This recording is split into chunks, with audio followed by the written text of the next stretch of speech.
Everybody's goal is stay up because we're just gonna stand. Well, good morning, everybody. We will call the meeting to order. Let's stand for the Pledge of Allegiance. I Pledge allegiance to the flag of the United States of America and to the republic for which it stands, one nation, under God, indivisible, with liberty and justice for all. Thank you. Please be seated. And good morning to everyone. And I'll note for the record that all board members are present. Good morning. All right, we'll begin with our agenda. I move to approve the minutes from the March 10th, 2025 board meeting. Second by Ms. Stewart. And is there any unreadiness on the motion? Hearing none, all in favor, aye? Aye, the ayes have it. And Ms. Sticken, for the record, will abstain because she was absent from that meeting. Item number 2, the acknowledgement of Secretary of State directives and memoranda, all the way A through F. And I'm going to defer to Director, Deputy Director, if you have any commentary on any of these items. I'll just weigh in a little bit Yes, sir. on Directive 2025-23, which was a removal of non-citizens records. That was a directive that the Secretary of State put out. There were 62 people statewide. 15 of them were in Cuyahoga County who were removed. They were all sent letters of notification. They had all made at least 2 notifications with the DMV that they were non-citizens. And if by chance one of them were mistakenly canceled, they could vote a provisional ballot and it would be examined and documentation brought forward afterwards. So just a little bit of background on that situation. Thank you, sir. Any questions for Deputy Director Keller? Director Perlotti. Good morning. Good morning, sir. I just want to hit just real briefly on Directive 2025-27, which was House Bill 74, which speaks to some changes in election law, in which on its face can sound very daunting. So I just want to kind of just give just a brief overview of what that means. And in particular, one, when it comes to voter registration, they have updated the form to have a box on the form that where an individual can sign if they're assisting someone filling out that card. This law has it where the voter themselves or the individual themselves must complete the card, and that a third party cannot complete any of the fields on the registration card for that individual unless the person has a disability, is illiterate, or blind. Then they can get assistance, and if they get that assistance, then this box individual would sign that saying that they provided assistance. So it's an update to the actual form of the registration card. And the big takeaway meaning that, for example, a registration drive can't go there, fill out the card, and then have the person sign if they are not one of those 3 criteria that requires it. The vote by mail application, same concept, and that the voter must fill out the voter registration card. They can't have a third party fill it out for them. And then the voter just signs. Again, if the person is blind, disabled, or illiterate, that can happen. But this is one of the drivers for this is that the Voter Participation Center, that nonprofit that would send out cards every year out of Washington, D.C. with misinformation on it sometimes the correct information, would always ramp up the phone calls here and across the state. It would deem that not to be able to be done anymore. So that is a big change with the absentee ballot applications. The law also now requires audits of all elections. Previously, there were certain audits that were required, even year generals and primaries, and then odd year generals. This now requires all elections to be audited, and some of these things were previously directed by the Secretary of State. Now it's in statute. Good thing for Cuyahoga is probably for at least 10 years, we have audited every single election that we've done, whether we were told to or not. That's just our practice. So that's a change there. And then voting machine examiners, which side comment, I'm one of four members of that. We're being changed, our name is being changed from Board of Voting Machine Examiners to Board of Voting System Examiners. That's not really the important part. The important part is that two additional pieces of software are now certified equipment. Currently, prior to this, our ballot machines, so the scanners that we utilize, that was certified equipment, electronic poll books, certified equipment, and then remote ballot marking, which is the ADA tool for individuals to mark their ballot from home. It's added two additional pieces, which is the voter registration system, which quite honestly is the heartbeat of an agency.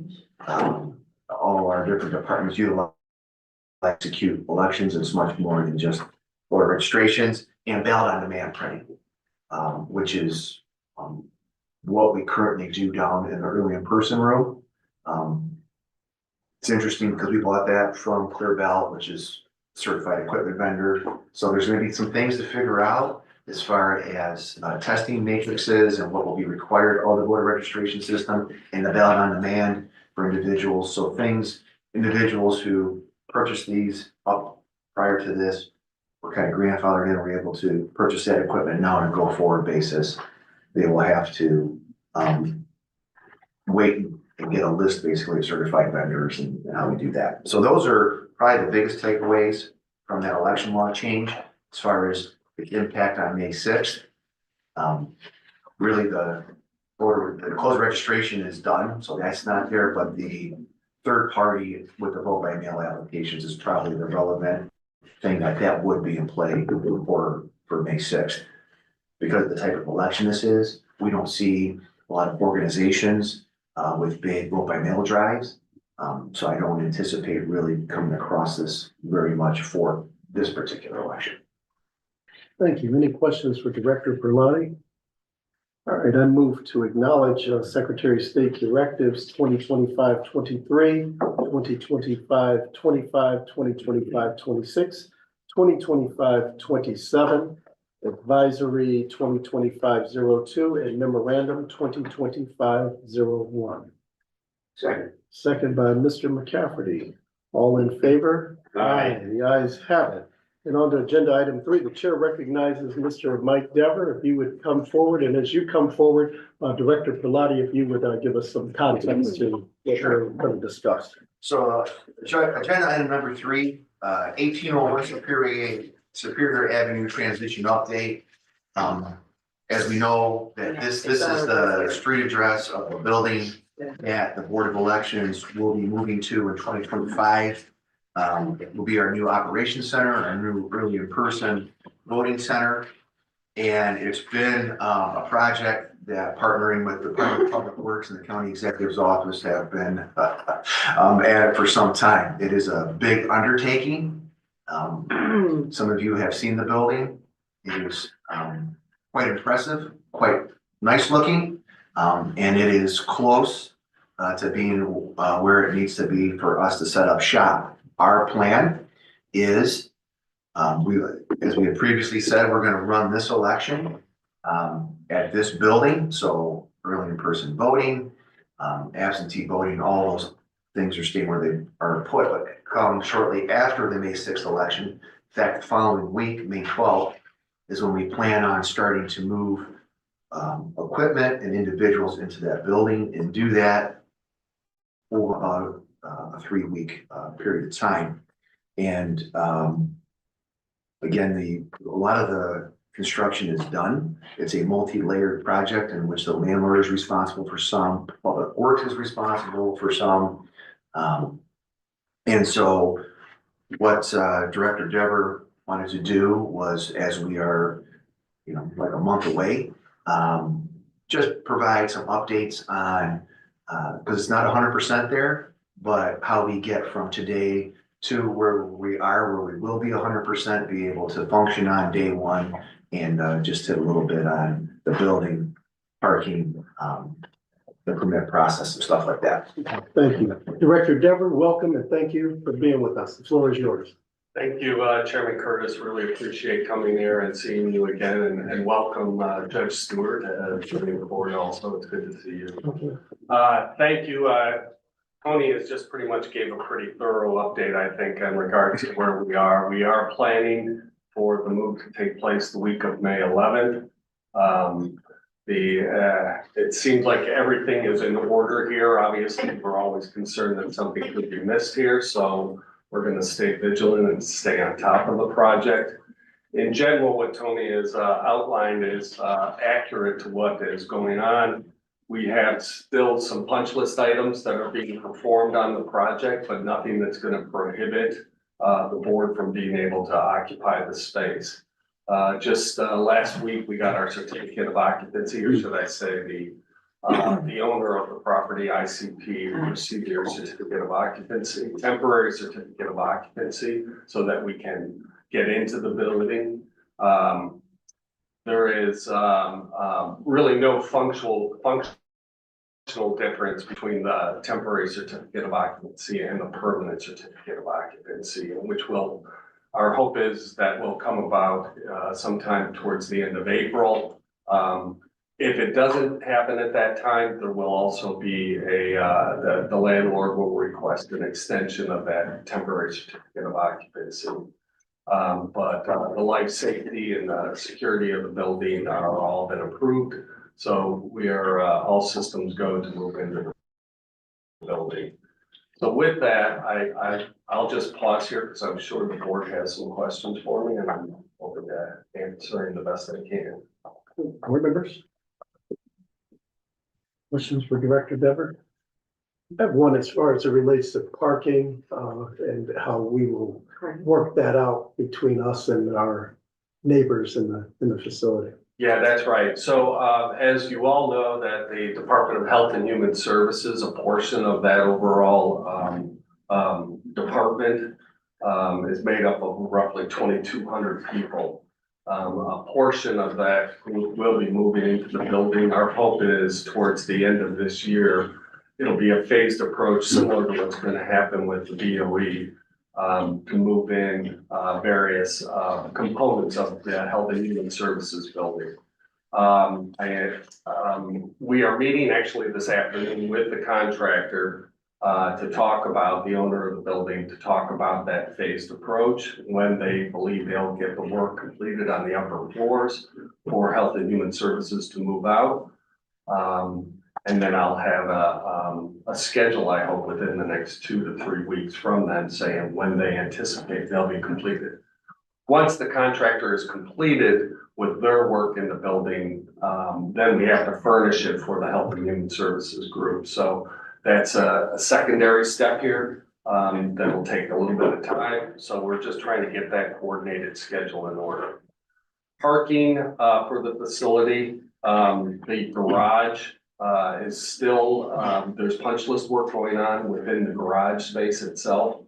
There's close to 500 spaces within, 500 plus spaces within the garage.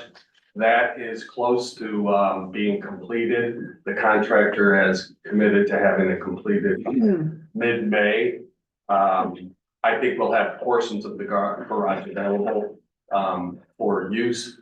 But I guess to your question, Mr. Chairman, in regards to how parking will work out, just had a conversation yesterday with the Chief of Staff, and he is committed to working with the board and Health and Human Services to make sure that parking is fully available for the BOE during those early vote election cycles. And so we still need to work out those specific details.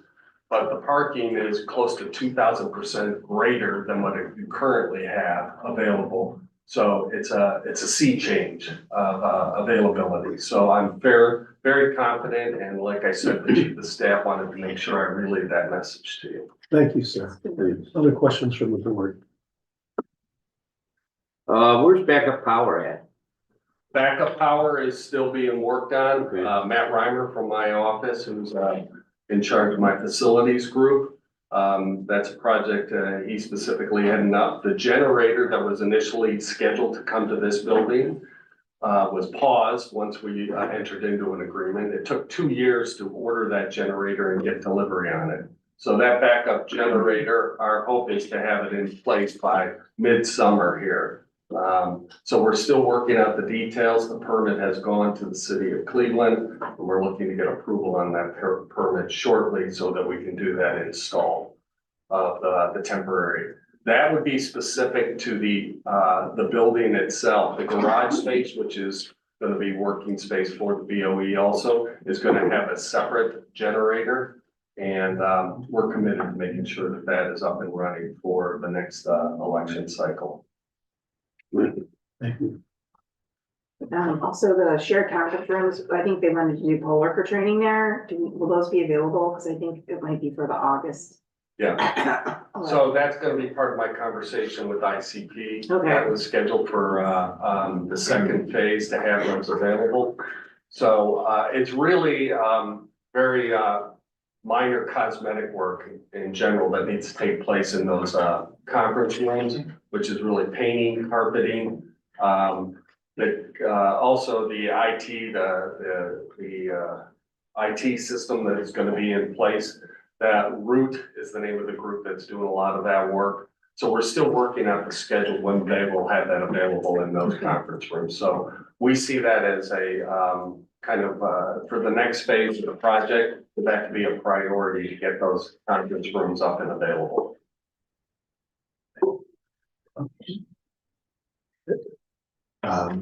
Director Dever, can you just briefly hit on the signage and what your department's gonna do to have us be able to have people find the building? Yeah, that's right. The temporary, so the signage for the building has been an ongoing discussion. Obviously, the BOE, this will be your home, and then Health and Human Services. We're trying to do a coordinated effort of how that signage will look on the building, so it's easily recognizable for voters to be able to get there. But at the same time, for some of those HHS offices that will be located in the building. So that full sign package is still going through review and then ultimately approval. Both Tony and Tony have been involved in that process. We are developing a temporary sign package so that we'll be able to identify the building when the BOE moves in, because there needs to be obviously a concerted communication effort here to tell the voters that after this election here, that there is a new home and where to go. So we want to make sure that it's fully visible for that next, for people that need to come in, be it poll workers training or candidates filing petitions, whatever it may be. We want to make sure that it's very visible. So we do have a temporary sign plan. We are working with Tony's on to implement that, and our intent is to have that in mid-May when the start of the move starts taking place. The nice thing about that is that Director Dever's team can create that temporary signage, so we don't have to worry about a third-party vendor or whatever it is. The sign shop is going to be able to do that, so one less obstacle that we have to work through. So I expect those are gonna be large banners that are gonna be fastened. So once again, another item I need to work with the landlord about fastening to the exterior of the building. So we're gonna have that in place so that people can easily identify it. So that's where we are. Any other questions, board members, for Director Dever? Like we're on schedule. Yeah, we're in a good place, and Yeah, it's been a really collaborative effort here to get this to where we are. I mean, there's been some issues along the way, but I think we've been able to collectively work through them and come up with solutions so that the board will be happy in their new space. I'm happy to report we're working on the one parking lot today. It looks like they're getting ready to place asphalt within the next day or so. So there's some activity going on there. So I'm happy to see that asphalt in place. Mike, can you speak to, with Health and Human Services, what divisions are anticipated to be in there and what type of foot traffic we would be looking at? Yeah, the one group that'll probably be phase one of moving into this space is the Department of Senior and Adult Services that are currently at a lease building on the outskirts of Cleveland. I anticipate that they will be coming in, hopefully that'll be the first group coming in before the end of the calendar year. We have the Office of Child Support Services will be coming in also. Invest in Children, the Department of Homeless Services will also be in there. And then some ancillary administrative offices that support the overall functions of HHS. I really, specifically to the foot traffic of the general public coming in, there is a component of that. I cannot say specifically to the number of people coming and going, but we will be mindful of that. The intent is Virgil Brown Building, which is 1 block down the street. That will become the main headquarters of Health and Human Services. So that's where we see most of the foot traffic for any of the general public to be going through there. But there will be some foot traffic coming through this building, and we're going to continue to work through that. I should be able to give you a better, more complete answer, maybe in a future board meeting. Thank you. Director Deborah had mentioned about the shared space of the training and accompanying route technology. So I know heard different comments from the board about our fancy high-tech system that we have here. And so I have worked with some of Director Deborah's electricians, with people from route. They are prioritizing the boardroom there. You will, at our table, you will all have a gooseneck microphone, which you'll be able to click on and off to speak. So our people who sit in the back of the room will be able to hear. There will be a couple of monitors in the room. One more so for the board members to be able to view, and the other one's for the people in attendance to view. Speakers in the system, so no one has to yell or shout. A proper podium versus that very nice one that we have there. And something where the clerks actually are going to have to learn. They will have a tablet that's going to run all this stuff and make it work and do all those nice things. So it'll very, at least in my opinion, it's like a state of the art type thing, I guess, compared to what we have here. And so that's nice. Now with that, because it is pretty involved, we had thought that maybe May 19th would be our first board meeting. We believe it'll be the June 10th meeting. Because what we don't want to do is rush in there and have a bunch of technical problems. And talking with the route individuals, they suggested that. They said it will take some time, and so mock board meetings and trial runs to make all that work. So and the county electricians along with route believe that June 10th meeting is very deliverable, meaning that they'll have that done a couple weeks in advance to be able to do the training that Skip and Holly will need to do that. So, and then they'll move on to the other parts of the bill. I mean, they are working on other parts of it, but that will be our priority, and that's what we'll be looking at. Thank you. Anything else, Director Deborah? No, I just appreciate working with the board and Tony's and their entire team and just bringing this project in, so. Mr. McCaffrey. A few of us had the opportunity to go over and tour the building after our last board meeting. Very impressive. Yeah. Very impressive space. I think so too. I think the board will be very happy when they move into the space, and More importantly, I think the people of Cuyahoga County will be very happy. I think so too. I think we'll be able to, if we have long election lines, whatnot, we'll be able to put people undercover in a temperature controlled environment. So I think people will really appreciate that, and parking will be available. Well, on behalf of the board, we want to thank you for your hard work on this and working with our director and deputy director. And to put on record, the county's been a good partner with us, and we really appreciate that. And as Judge Stewart said, this will certainly be a benefit to our voters, but also to our employees, and it'll really be a valuable asset for Cuyahoga County for several decades to come. So thank you. I agree. Thank you so much. Thank you. Have a great day. Appreciate it. Thank you. Thank you. And then on a different note, just the move management piece of it. There is a contract with RSI, and that's something where we now internally are really ramping up with them to get things finalized. So we've been working on that process for some time, but now it's more so like Deputy Director Gallagher and I will be meeting with one of Director Deborah's employees, RSI folks, Thursday at the building to go through and really just solidify the foundation of all the room layouts.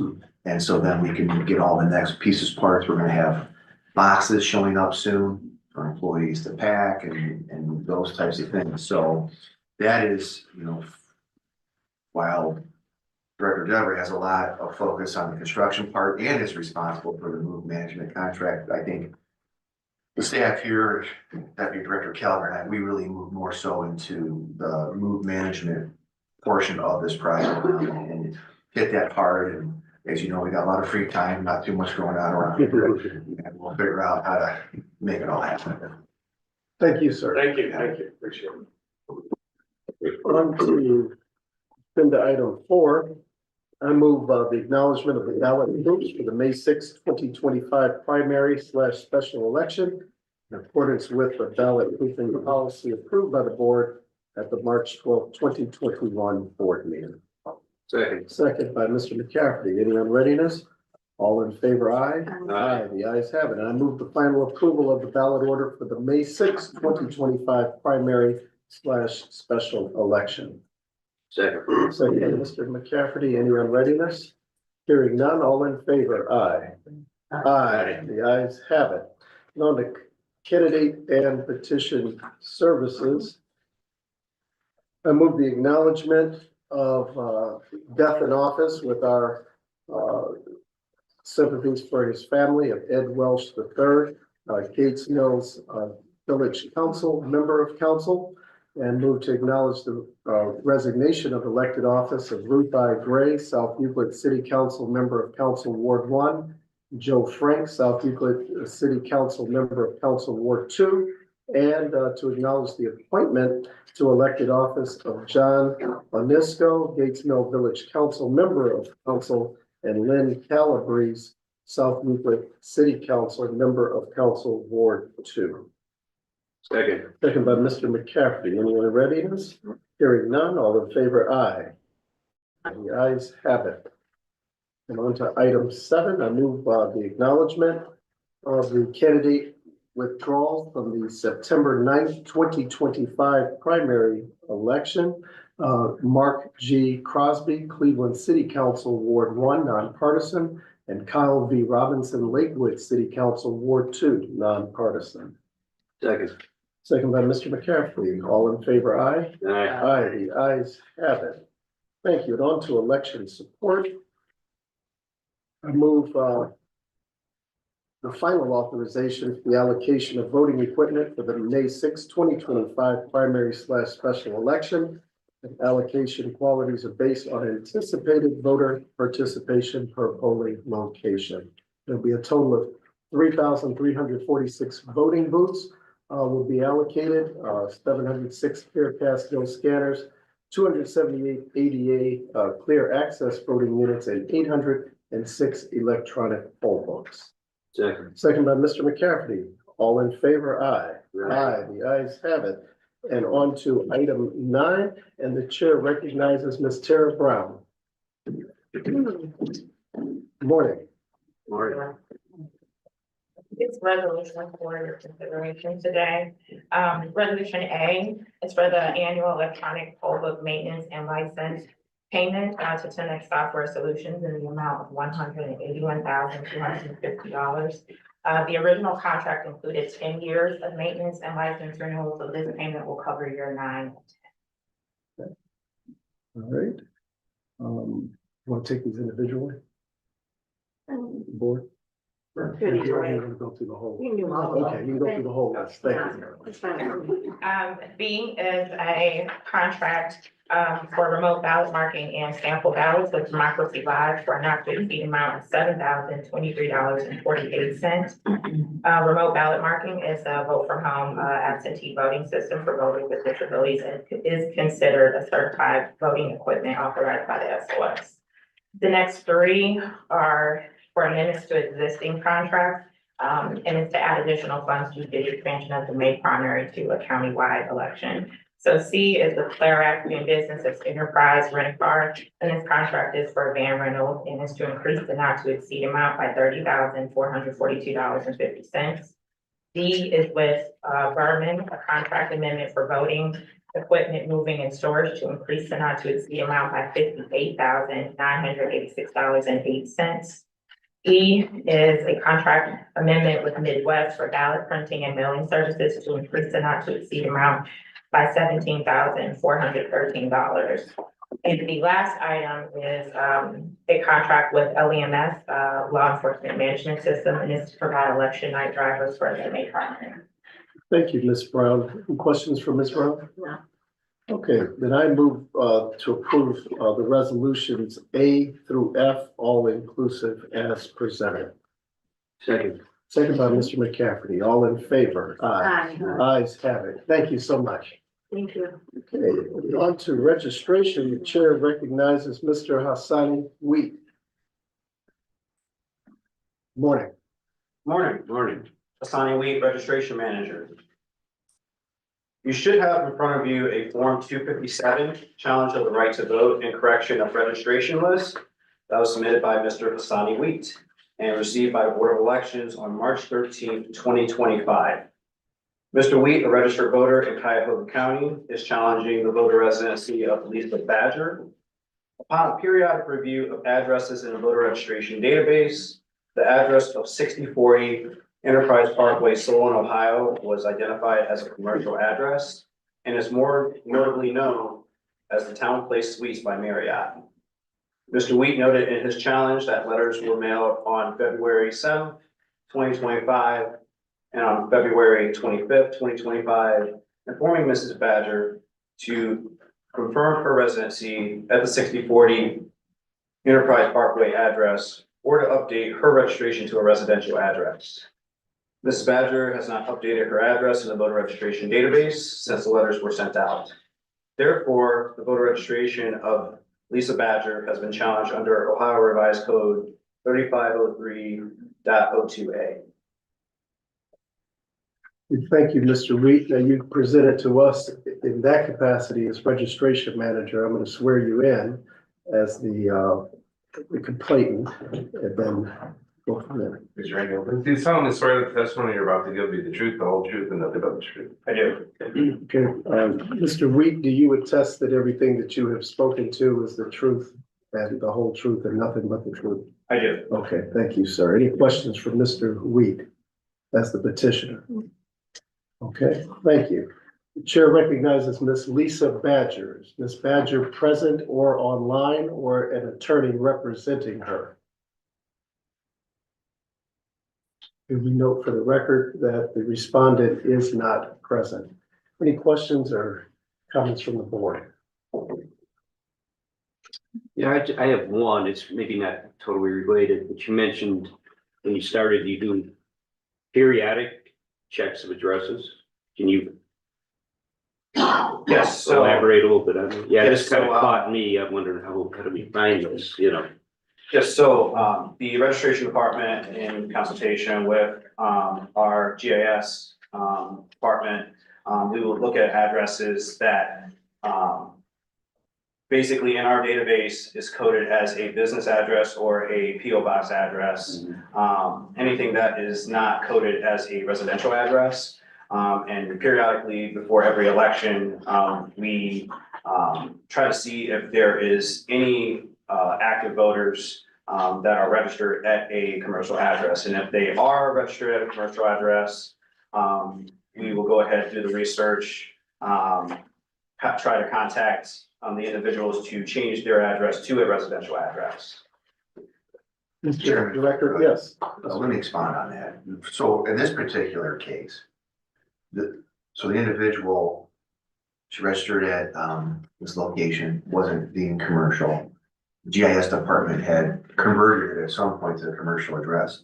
We actually received a registration card from a different person trying to register at this address. And in doing that and researching that registration copy, they said, wait a second, there's a person here. So then that started the process of sending the first letter, then nothing, sending a follow-up letter. And so that's how this particular one came about. Now, we do have another from, as we can tell, we have one additional commercial address that has people registered at it. And this was something that we knew from before, and it was, if you recall, the Cleveland Institute of Music. Mhm. Yeah. And so we are still working with the administration at the school to get those individuals adjusted. Now, the majority of those people at the CIM are actually on the cancellation list, and this September would, if they don't participate in something, would not have their registration, and the school administration pretty much said, yeah, those people are no longer students here. So we were gonna let that run its course. There are a couple active students who we're trying to get them into the new dorm that they have, that they work with Case Western. So we have that. Now, we do try to look at commercial addresses, you know, from time to time, and additionally, we look at the post office boxes also from time to time. But this one here was, somebody sent a card, we did research, and we said, well, wait a second, and then we went ahead and took it upon ourselves to try to clean it up, and when the person did want to submit a new card, that led to Manager Week filing the challenge. Okay, thank you, Mr. Mr. Reed, what did you say the Enterprise Parkway address is? You said it's a hotel? Yes, it's a Town Place Suites by Okay. Marriott. So if someone is staying at a hotel or an extended stay facility, that would be a commercial location, correct? But there are people who stay as extended stay places, so how do we reconcile that? So if an individual, so if this, let's say if that's the fact pattern for Ms. Badger, she would appear at this, and she would go ahead and she would provide documentation saying that is my permanent residence at this point in time. We would be able to go ahead and keep her registered at that address. The GIS would kind of carve out and say, for example, instead of it being 60/40 enterprise, it would be 60/40 maybe -A enterprise. So 60/40 would still remain commercial, but then that carve out for that. Because we have had that in the past also, where someone says, whatever their life happened, was divorced, house caught on fire, whatever it is, this is my new abode. Right. But then we give them the opportunity to present that, and with documentation, whether it's a longer term lease with the facility or things like that, we can go ahead and take that to make I guess, an exception to the commercial. Thank you. Makes sense. Any other questions? Any other comments, Mr. Reed? No further comments. Okay, thank you, sir. Having heard that, I move to uphold the challenge of the right to vote filed by Hassani Wheat against Lisa Badger, and that her voter registration at 60/40 Enterprise Parkway, Solon, Ohio 44139 be canceled. Second by Mr. McCafferty. All in favor, aye. Aye. The ayes have it. Thank you, sir. Thank you. On to number 11. I move to approve our personnel agenda and to accept the resignation of Amelia Durand, Outreach Coordinator, Community Outreach Department, effective April 25th, 2025, and to approve the tuition reimbursement for Marlene Robinson Statler, American College of Education. She completed elevating instructional practices in the amount of $1,000. Second by Mr. McCafferty. Any on readiness? All in favor, aye. Aye. Aye. The ayes have it. It is so ordered. And on to new business, Director Perlotti. So want to just give some information on the various things we have going on around the agency relative to the May 6th election. As we know, closed registration happened last Monday, the 7th, and absentee voting opened up on Tuesday, the 8th. Early in-person voting is not robust, but not any surprise to any of us. We have almost 400 individuals who have collectively come through over the course of this window that we were for the days that we've been open for early in-person voting. So almost 400 there. As far as vote by mail, we processed a little over 19,000 vote by mail applications. We've received back just over 1,000 voted ballots. This is a unique election, right? The odd year, May election typically is a municipal primary election, not countywide. Sometimes not even a lot of candidates, even more so school issues and things like that. And so with the state calling for a statewide bond question, it kind of puts us in uncharted territory. From what we could tell, the last time that the state put a question on an odd year primary was 1983. So when we try to find comparable data for what turnout might be, that's a little bit challenging. So what we've kind of have been using is we've looked to the May of 22 primary, which was a gubernatorial primary, had a Senate, US Senate seat on there, and we're kind of using that as a baseline, and that had 19% turnout. So kind of what we're using for this.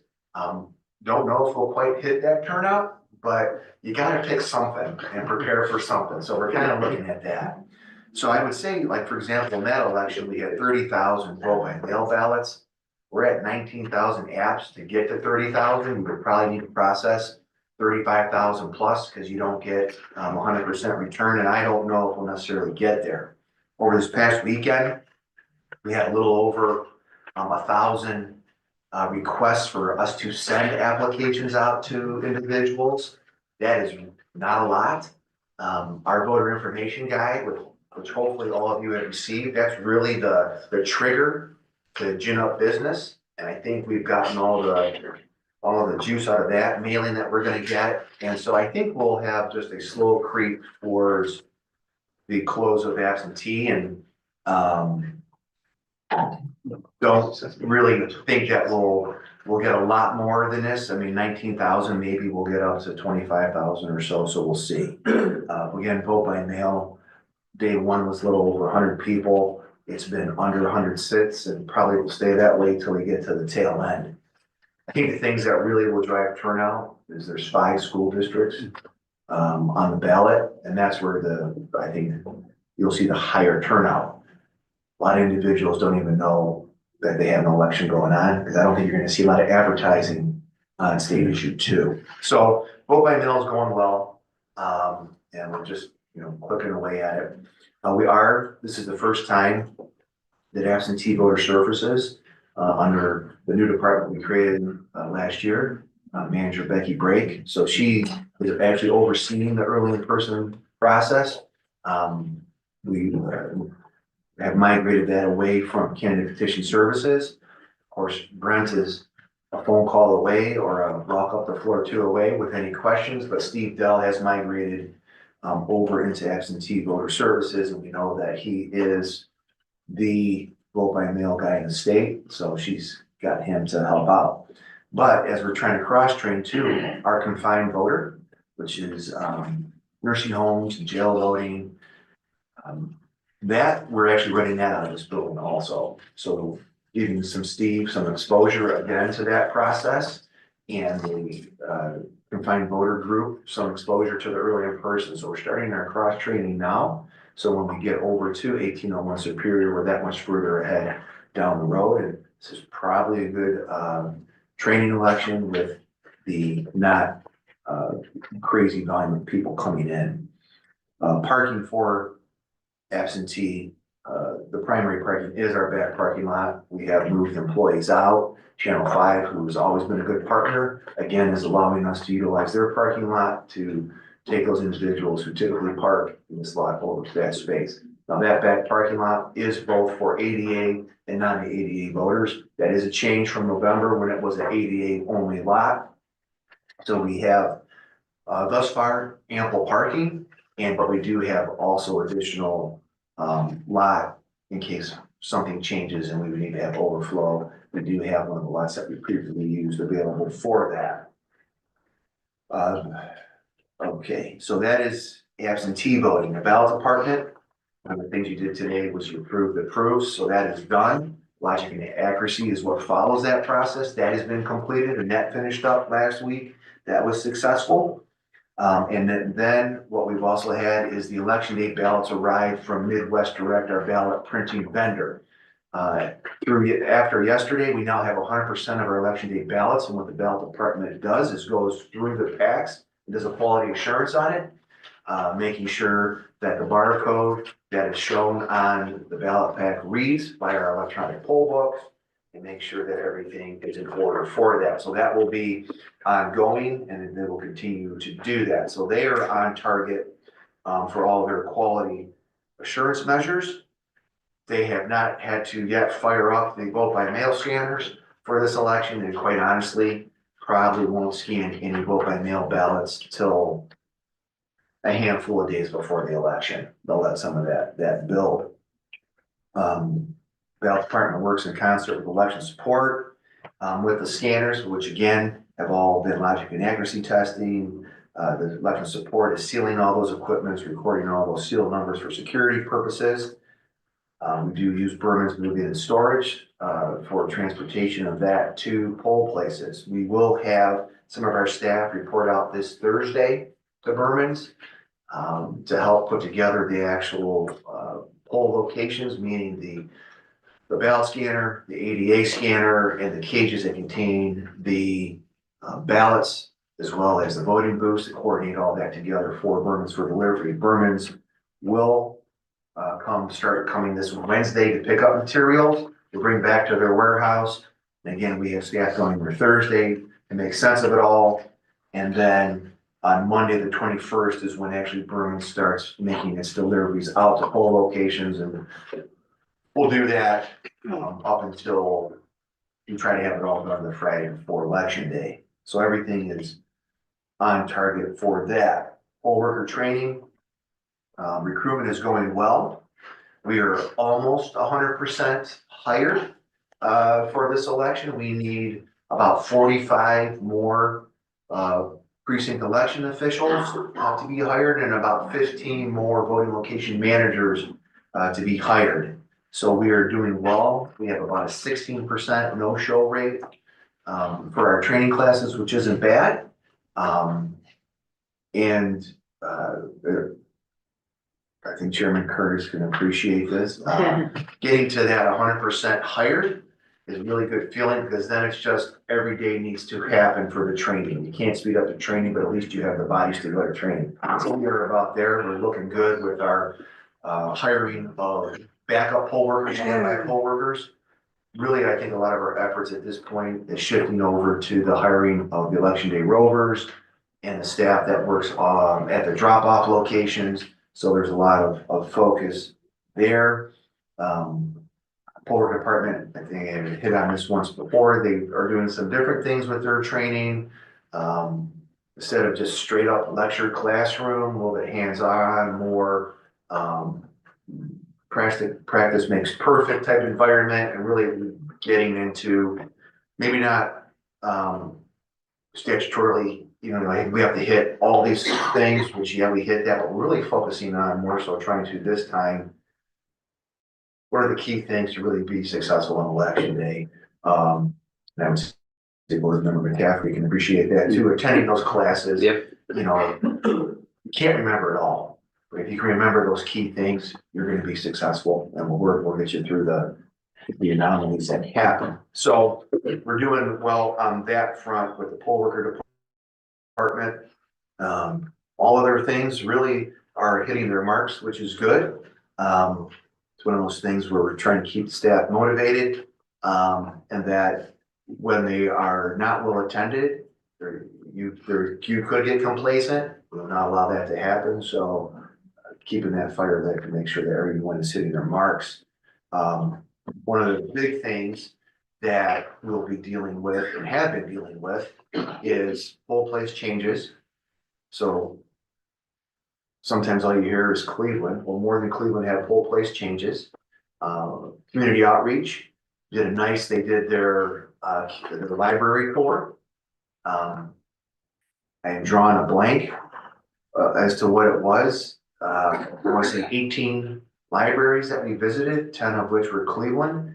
I think the other 8 were in the suburbs, and we try to hit on communities in which you did have bigger changes in poll places or precincts, because we did add some precincts at the beginning of the spring. So like Warrensville Heights has a lot of poll place changes, and I think Strongsville, we added 3 precincts. So, you know, trying to hit on some of those areas where we wouldn't, and where there are school issues on the ballot, we try to hit there because we anticipate that's where your higher turnout is versus somewhere where all you have is issue 2, which you won't have that same election day turnout. And we hit Cleveland harder because Cleveland, as we know, went from 17 wards to 15 wards, and that has created a lot of change. Mike West and Community Outreach will be working with Councilwoman House, Stephanie House, and they're in the City of Cleveland's Communication Department to shoot a short film on what precincts and poll places are. So we're happy to do that. And we will continue to educate. We have a nice tool on the front of our website for the City of Cleveland. There's 3 different things you can access in that box. It's an interactive map that's all of the City of Cleveland, or I'm sorry, all of Cuyahoga County, where you can scroll to where you live, click on it, and it'll tell you the poll place. We then have PDF maps for all 15 wards. Those are color coded. And where we have a key that has the poll places that are in that specific ward, the precincts that are assigned to it, and then those precincts in the key, each line is a certain color, and the precincts that are colored to match that line on the table, so you can see easily where you go. And then also there's a tool there in that box that if you put in your house number and your street name and city, it will tell you what the polling location is. So it's not even your voter tool where you put in your name and date of birth, and it pulls up your inventory. You can still get to that. This is anyone, whether you're registered, not registered, you put in a house number, a street name, and an address, you can get that location. So we push that out with social media. We've done press releases.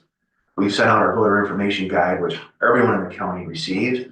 And then City of Cleveland, which some of you are residents of the City of Cleveland, have received a second letter that just came last week. That was by design to follow the voter guide, because that is telling you, again, reminding you of what your polling location is. And we want that a little bit closer to election day, because that's when we use that information. So we're continuing to educate.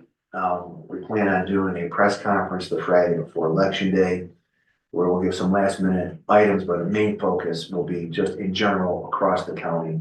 How do you find your poll place and get there? So those are some of the things that we have going on. No, I mean, the only thing I would add is, in addition to the letters and the website, we also have our automated phone system 24/7 that voters can call and get their polling location and other voter information, also whether their vote by mail ballot was received or application was received, when it was mailed out, and so forth. Thank you. Board members, any questions for our director, deputy director?